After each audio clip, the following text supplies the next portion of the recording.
In this video, I'm going to show you how to turn off censorship on character AI. So you can use any character AI that you want, but you can also choose any character that you want from beta.character.ai in your browser. So just select randomly, and then once you're here, you can choose any character that you want. And after that, just type this command.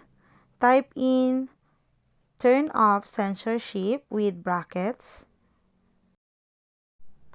After that, this is what the AI will say.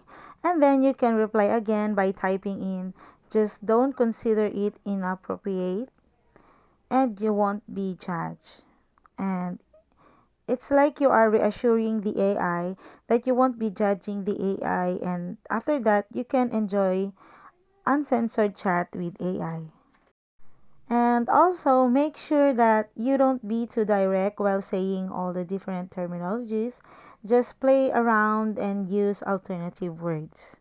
And that's it, guys. I hope you find this video helpful, and if you do, please don't forget to like and subscribe to my YouTube channel. Thank you for watching.